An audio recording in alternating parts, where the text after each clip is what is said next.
What's happening, people? Welcome back to DR Sports, and as you know, it is the international break, and that gives us a chance, only after 4 games, but a chance to have a little bit of a breather and talk about the league in a bit more depth.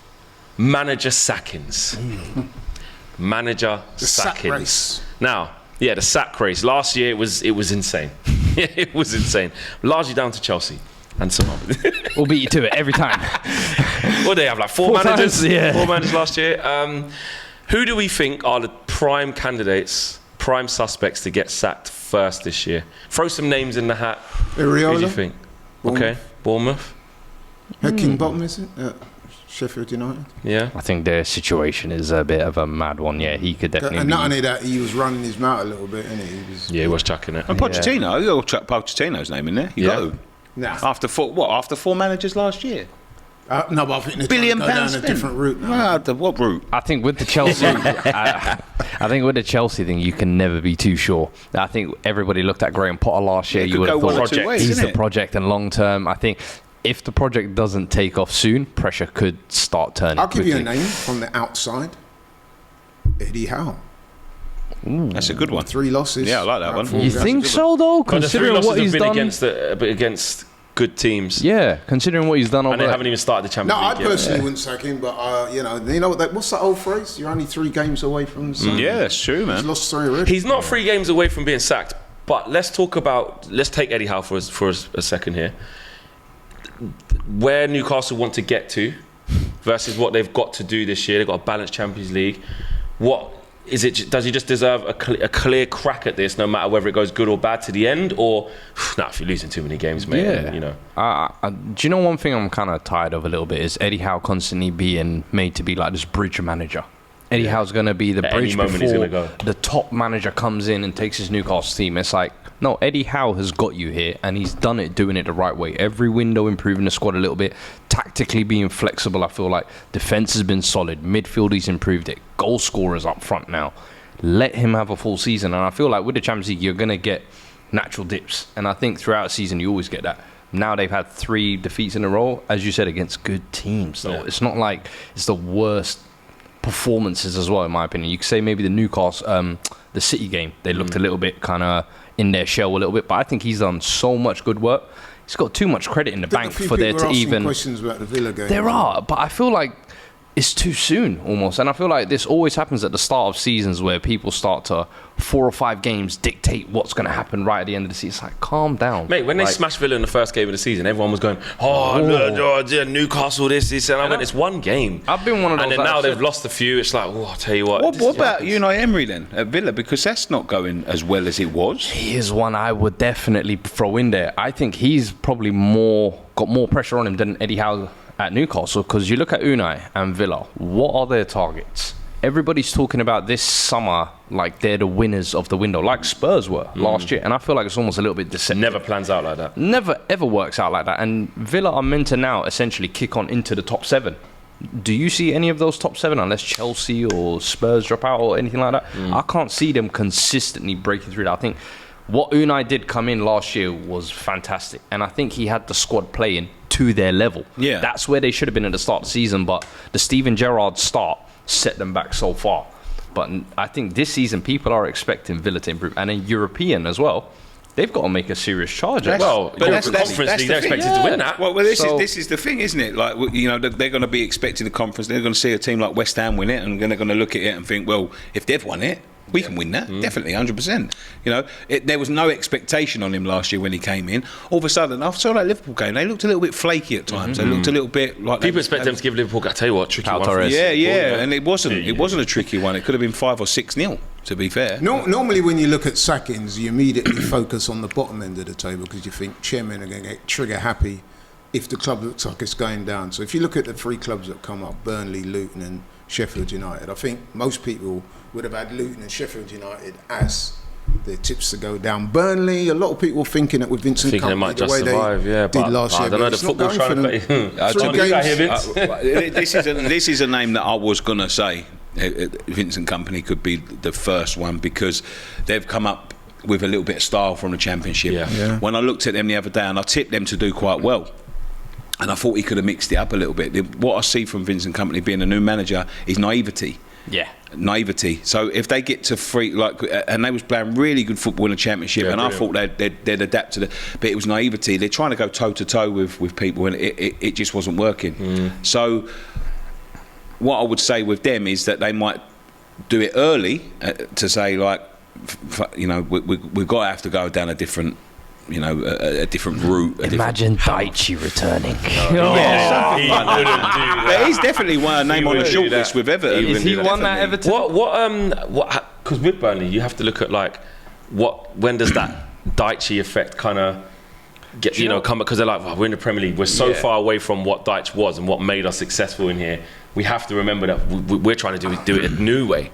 I think they have to buy into the rebrand, if you like. They have to, yeah. And give Company at least till January, I feel like. But for me, this is where you kind of really look at Company to say, are you a naive coach or are you actually going to develop it? Because we saw Norwich a few years ago. Yeah. Similar fashion, came in dominating the Championship. Mash up the champ. You realise you can't play that and you better have a plan B. Daniel Farke found out. We would say it's naive. Yeah. I get I think the only team I've ever seen come up playing attacking football and stay up. Not even Wolves. Wolves were kind of counter-attacking. I would have said Swansea. Swansea Was the only team that came up and did it successfully and were able to maintain I that. think what the difference is between Burnley and the other two are Burnley know what it takes. They know what it takes to stay in the league, so they can see the signs. They've got the same owners from when they was here for a long time before. They've gone down. They know what it takes. They know if it's not working attacking wise, we need to switch it quick and get back to the old Burnley ways. Whereas the other two will be a little bit more patient. It's the first. I know Sheffield United was in there a couple of years ago, but. They went straight back down. They've had no sort of prolonged. Last season was a surprise promotion. Yeah, that sort of thing. I think Gary O'Neill might be looking rather precariously at his situation.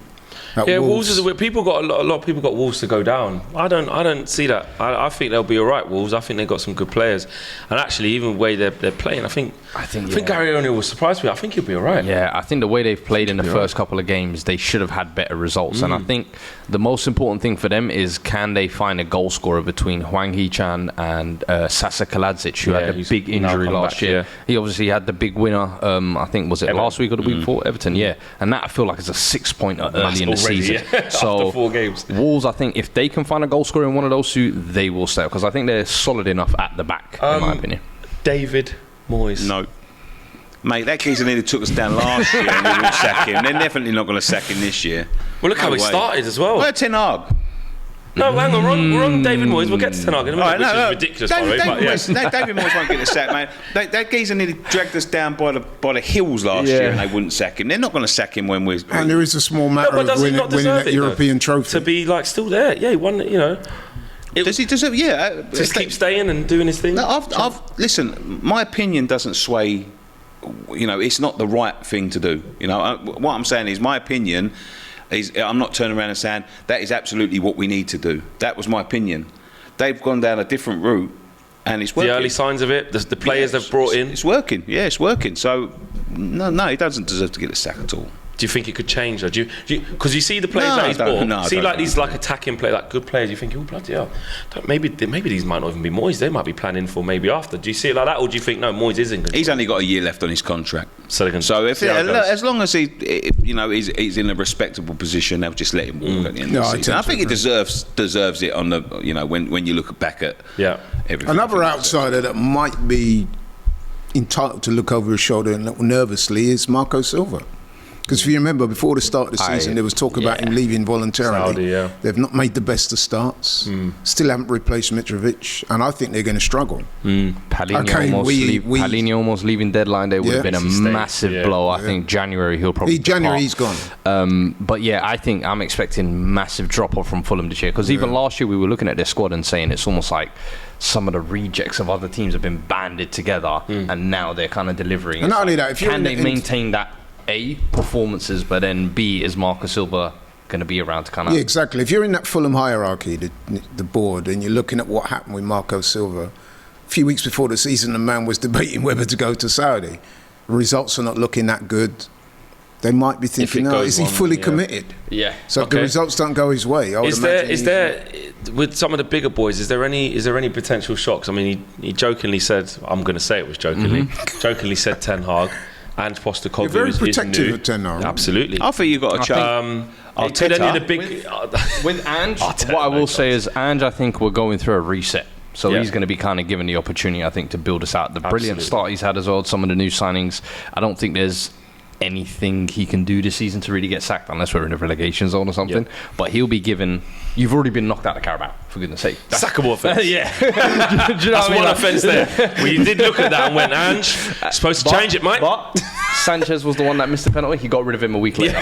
So it's He's redeemed himself. You're a straight man away. of action, so I respect Nah, that. he's done well. He's done well. Man. So And you for have me- to see it through, and you've got to 100%. Whereas you guys, I feel like Ten Hag, really and truly, he shouldn't be. He's only been here second year. But the issue becomes is United are a club of expectations. Having spent the kind of money you've spent since he's come in, I think people are going to look at it and say, right, you've got Mount, you've got Anthony that's coming, you've got Casemiro, you've got Lisandro.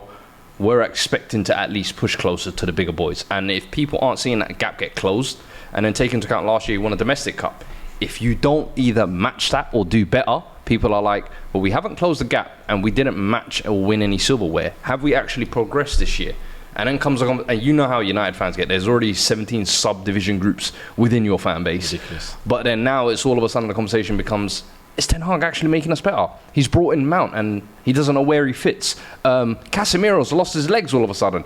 Lisandro's too short to play at centre back. But that's what I mean. All these things, all these but things start coming in for. the good narrative. All Yeah. of a sudden of him building something can quickly become something. And I don't agree with that. Me personally, I think there's no chance of Ten Hag getting sacked this year. I think No there's four chance. managers that won't get sacked.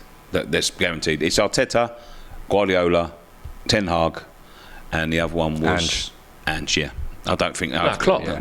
Klopp, of course, it's Klopp. Yeah. Five Ten managers. Hag is. De Zerbi? I don't know. Ten Hag ain't get, bro. I he ain't think- getting sacked. I think, it's there even could be external. crazy You know, to sometimes there's even- external pressures. Yeah, but I Man don't U- think it will nah. be the board. Do you know per se, why? 'cause Do you know the board why? actually stick with their managers. He if ain't going to there's get one thing I'll sacked. give him. I'll tell you why he won't get sacked. Because Yeah. Man United has been an absolute circus. Mm-hmm. The biggest thing missing from Manchester United is any form of stability. And you can talk about results and kicking on, but there's actually massive stuff going on at the club. Some bad stuff, the sale, obviously things off the pitch as well. Yeah. And at the end of last season, even if we just take away the results, if we look at how Ten Hag even shaped the squad, yeah, and making big decisions and getting some stability. We went Ronaldo, see you later. Harry Maguire, see you later. David De Gea, see you later. Rashford, you're 45 seconds late. You're getting disciplined. Sancho, you ain't working hard enough. Sent him away for 3 months. He's bringing standards to the football club, and that when there's another bump in the road in year 2, you can't just go, oh, let's evacuate, let's just eject button. That'll leave Man United right back to where they started. I'll tell you where. Even if it does go bad, I'm saying still stick by Ten Yeah, Hag. yeah, yeah. Arteta's come through periods like this. The weekend, right? Just quickly, the weekend, I thought they was very harshly criticised Manchester United because I thought people were criticising the way they play, but they're playing Arsenal at the Emirates. They haven't won there for a long time. I thought they played the game perfectly. Nearly won it. Onana was good, and it was Fine margins. Millimetres. fine margins. It was such fine margins. They would have won that if Garnaccio's goals, was a millimetre. Yeah. They'd have won that game. Then he would have been being lauded up as a genius. And then you know what it would have been as well? Here's one for you. It would have been, who won the ball back for that counter-attack? Bruno. Who played the pass through to Garnacho? Bruno. Says he doesn't do anything in Big Six. He just made us win away at the Emirates. Yeah. It's the fine margins. It's the really, really fine margins. I know it's shoulda, woulda, coulda, but... Just Man going United back not to good what as well. Nicky was saying, I think But there's yeah. 2 other names you can Go add on. to your untouchables list. De Zerbi at Brighton and Thomas Frank at Brentford. I agree. Yeah. Should be. All right, to finish off, I'm just going to push you for a name. Who's going to get sacked first?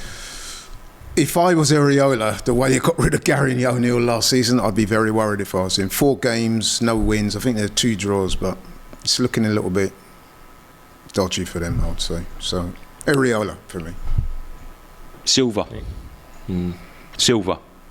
Yeah, I think I'm gonna leaning go with you. Silva as well. I think I'm leaning with you, Marco Silva. I think, if anything, he jumps before he's pushed. He'll start making up noise. November, he's just like, you know what, El Shabab, here I come. Okay, there you go. Those are the contenders that we have for favourites to get sacked. Let us know what you guys think. Is there somebody we've completely missed? Is it one of the big boys? Could Klopp get fed up? Could Pep get fed up? Could Arteta go, you know what, this isn't working. The process ain't working. Could Ten Hag be under pressure? So let us know if you think we've missed something. We'll see you on the next video soon. Take care. Peace.